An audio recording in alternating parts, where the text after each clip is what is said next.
어둡습니다. 이 어둠이 언제 거칠지는 모릅니다. 우리에게 희망은 남아있습니다. 대한민국을 다시 한번 위대하게. 새벽당이 이 어둠을 밝히겠습니다.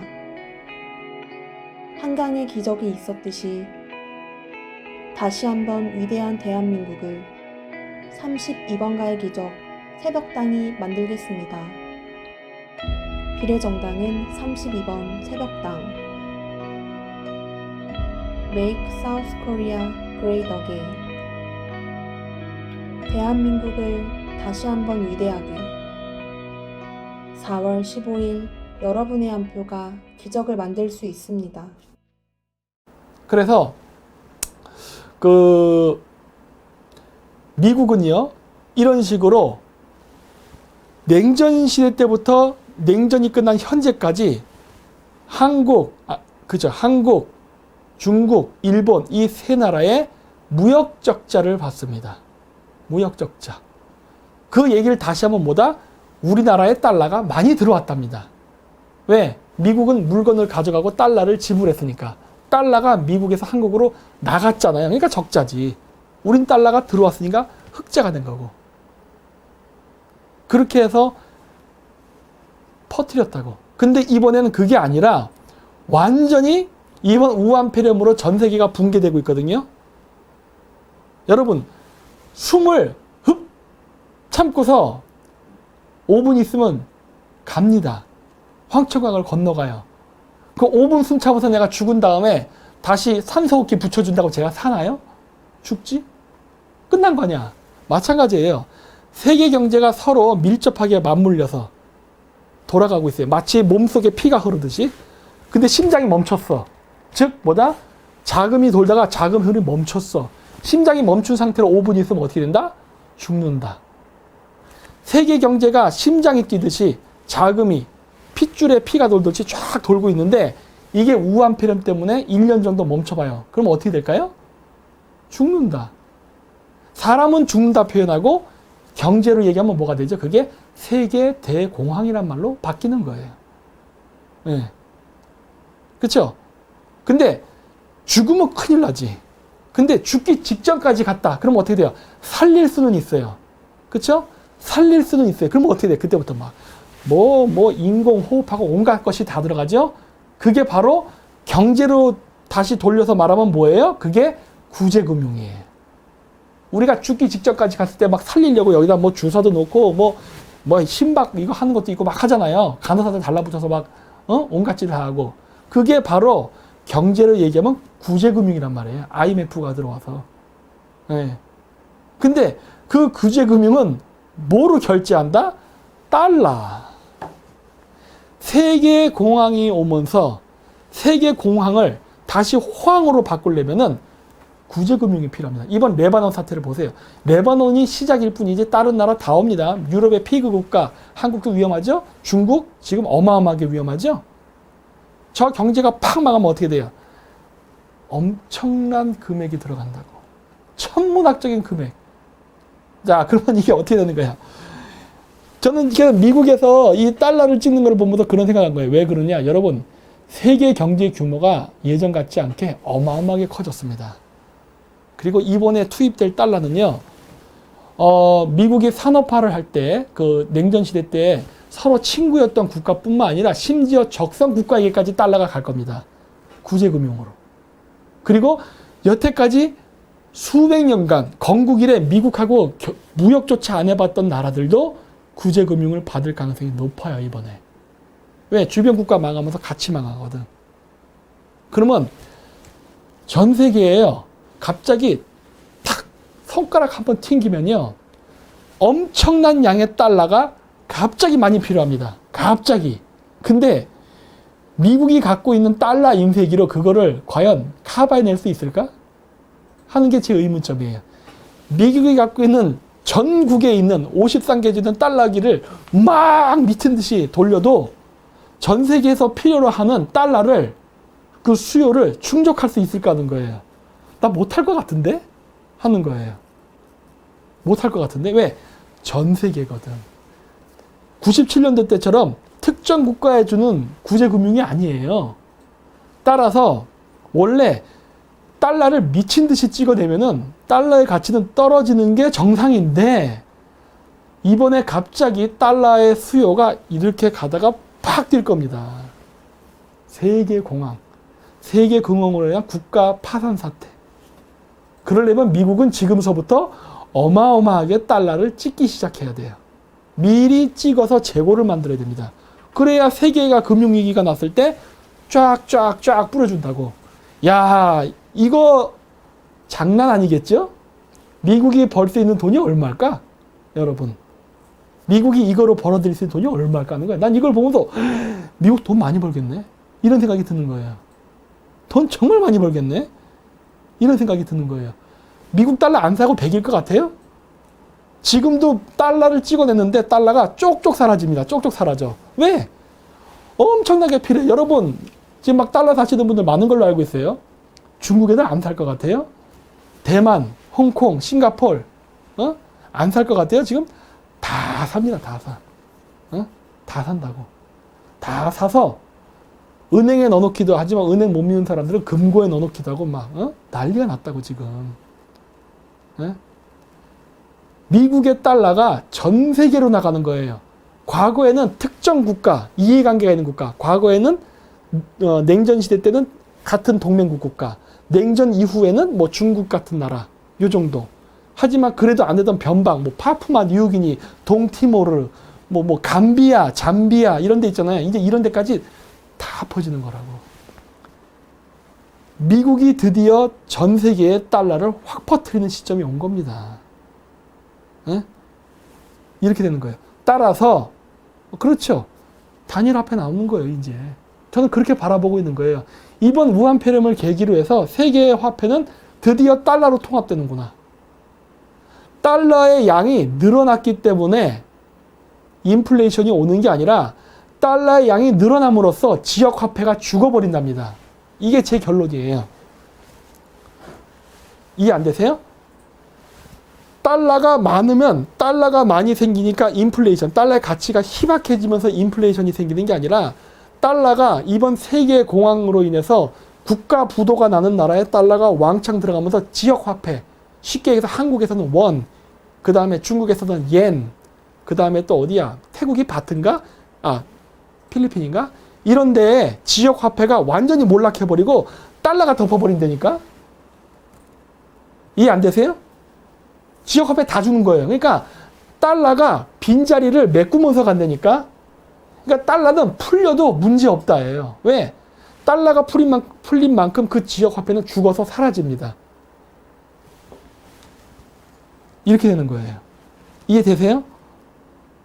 이해되세요? 네. 지금 이렇게 돼가고 있는 거 보면, 이 지역 화폐 다 죽어버리네? 이렇게 되는 거예요. 마치 한국의 조그만 나라에 제가 얘기했잖아요. 인체에서 피가 도는 거라면 경제에서는 돈이 도는 것이고 국토에서는 자동차가 도는 게 피가 도는 거와 똑같아요. 근데 옛날 때 여러분 그 고속철도 깔면은 지방 경제가 활성화될 것입니다 하고 고속철도 딱 깔았더니 어떻게 돼요? 경제가 중앙 집권화가 돼버렸죠. 지역 경제가 죽어버리고 대구에 사는 사람들이 서울에 가서 놉니다. 왜? 가는데 시간이 얼마 안 걸리니까. 그러면서 서울 중심으로 쫙 돼버렸잖아요. 그렇죠? 마찬가지예요.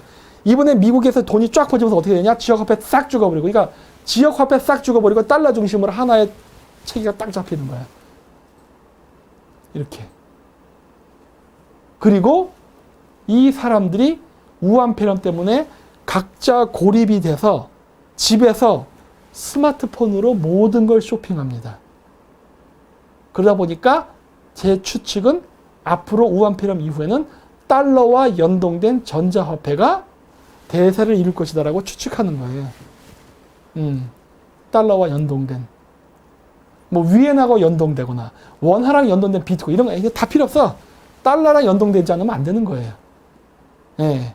어차피 여러분 화폐로 안 되잖아요. 내가 예를 들어서 아마존에서 그 미국 햄버거 맛있겠다. 미국 햄버거 하고 딱 결제하면 제가 달러를 종이에 묶어서 워싱턴으로 이렇게 던지다? 그런 거 아니잖아요. 그렇죠? 전자결제한다고. 전자결제. 달러를 던져주는 거 아니잖아요. 네? 전자결제한다니까. 따라서 달러에 기반한 전자화폐가 나오겠지. 예측이 되지 않아요? 이런 것들이? 이렇게 갈 것이다. 이거 제 뇌피셜이지만 제 뇌피셜이 맞을걸? 아마. 중국은 이번 화폐 전쟁에서 괴멸적인 타격을 받았어요. 괴멸적인 타격. 왜 그랬느냐? 이거 한국도 받을 것 같아. 한국도 괴멸적인 타격을 받을 거라고 보고 다른 전 세계도 괴멸적인 타격을 받을 겁니다. 왠지 아세요? 한국만 그런 게 아니라 뭐 보니까 중국도 그렇고 다른 나라도 지금 막 돈을 찍어서 준다 그러대? 여러분 그거 아세요? 돈 찍어주고 있어요 지금. 우리만 60만 원 이렇게 준다고 하는 게 아니라 다른 나라도 달러 찍어준다니까? 아니 그 돈 찍어준다니까? 미국 찍는 거 여기다 비교하지 마세요. 제가 이미 설명했죠? 미국이랑 비교하지 말아. 이건 기축통화야. 넌 왜예요? 일본도 지금 돈 찍어준다고 난리친단 말이야. 자, 그러면 생각해 보세요.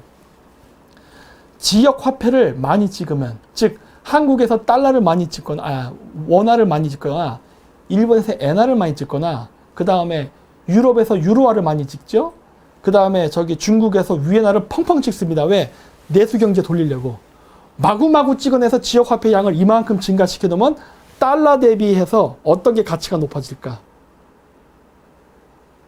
달러 대비해서 달러랑 지역 화폐랑 비교하면 어떤 게 더 가치가 높아질까요? 무조건 달러가 높아집니다. 미국이 달러를 미친 듯이 찍어대도요, 달러의 가치는 여전히 위가 됩니다.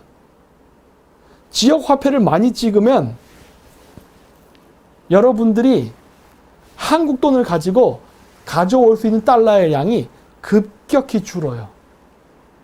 급격히 준다고. 그렇죠? 그렇죠. 달러처럼 원화 뿌리면 망해요. 당연하지. 망하지. 지금 문재인 정권이 이 짓을 하는 거예요. 한국을 완전히 무너뜨리는구나 라는 게 보이는 거예요. 예. 어마어마하게 한국에서 원화를 풀어서 지역 화폐를 풀어서 중국은 말할 거. 중국은 아니 너 왜? 중국은 끝났어요. 중국은 너무나도 많이 미친 듯이 위엔화를 찍어냈어요. 왜? 이것도 어느 정도 뭐라고 해야 돼? 중국에 그냥 쉽게 얘기해서 중국이 바보예요. 뭐냐? 여러분 그거 있죠? 위엔화 평가절하. 위엔화 평가절하. 위엔화의 가치가 싸야, 위엔화의 그 환율의 가치가 싸야 중국 제품이 해외에서 싸게 팔린다. 맞는 말이죠? 네, 근데 그거는 미국하고 사이가 좋을 때, 미국하고 사이가 나쁠 때는 얘기가 달라져요. 근데 최근에 중국은 위엔화의 평가를 절하시키기 위해서, 위엔화가 싸야 되거든. 싸야 수출이 잘 되니까 위엔화를 미친 듯이 찍어댔어요. 미친 듯이. 그래서 미국에서 환율 조작국을 신청 한 해 만에 했는데 환율 조작국 신청 안 했습니다. 그렇죠? 미국이 왜 중국의 환율 조작국을 안 했을까? 그거는 뭐예요? 더 찍으세요. 더 찍으세요. 많이 찍으세요 한 거예요. 그러니까 어떻게 돼요? 중국이 위엔화를 왕창 찍어서 위엔화 평가 가치를 좀 떨어뜨렸는데, 이 상태에서 금융위기가 오면 어떻게 되죠? 중국은 날아가는 거예요. 지금 이 그림이 보이십니까? 이 그림이, 우와, 이거 함정에 단단히 걸렸네 하는 거예요. 지금 제가 말한 것처럼 경제 분석하는 사람이 있을까? 저는 경제 전문가 아닙니다. 저는 대학교 때 그 사람 까먹었어. 하여튼 거시경제학, 미시경제학 배운 게 다예요. 학점도 C 맞았습니다. C. A 플러스 못 맞았어. 그때 배운 게 다예요. 예. 근데 그 관점에서 봤을 때, 이거 그냥 끝났는데? 이런 생각이 드는 거야. 이거 뭐 더 얘기할 것도 없네. 라는 생각이 지금 드는 거예요. 예. 케인즈 아닙니다. 마크로 이코노믹의 그 대가가 있어요. 그 사람 까먹었어. 하여튼 그 사람 책 갖고 공부했어요. 저는 그 책, 근데 그 당시에도 제가 왜 C를 맞았냐면, 그 거시경제학 책을 보면, 맨큐의 거시경제학. 뻑큐 아닙니다. 맨큐의 거시경제학인데, 그 거시경제학을 보면서 내가 선생하고 막 했다고. 교수님, 맨큐 이거 이론 틀린데? 내가 막 그러고 했다고요. 그때 그 이론의 내용이 뭐냐? 대국경제, 소국경제 이론이라는 거 있어요. 뒤쪽 챕터에 나옵니다. 그래서 대국 경제론 나올 때 내가 그거에 대해서 비판을 했어요. 이거 맨큐 이 사람 가설 잘못됐습니다. 왜? 맨큐 경제학의 그 뒷부분에 나오면 그 결론은 뭐냐? 소국 경제, 그러니까 내수 경제 하는 것보다 대국 경제, 수출을 해서 이렇게 교류하는 경제가 더 그 나라에 득이 된다라고 해서 경제론을 펼쳐놓은 거야. 근데 내가 보니까 이게 아니야. 교수님 이건 틀립니다 하면서 내가 따로 설명을 했다고 했더니 미국 교수였거든. 되게 싫어하더라고. 이거는 완전히 프레임을 짜놓고서 거기다 어거지로 맞추는 거 아닙니까? 이거 전제 조건 몇 개만 싹 바꾸면 이거 불리하더라 바뀝니다. 하고 이제 내가 막 칠판에 쓰고 막 서로 하다가 씹어졌어요. 너 이 새끼 왜 내 말을 안 들어? 어? 이래가지고 하여튼 그런 적이 있었는데 참 진짜 응? 큰일 났어요 한국. 이번 선거 때 이런 식으로 만약에 그 퍼주기로 원화를 팡팡 찍어내지 않습니까?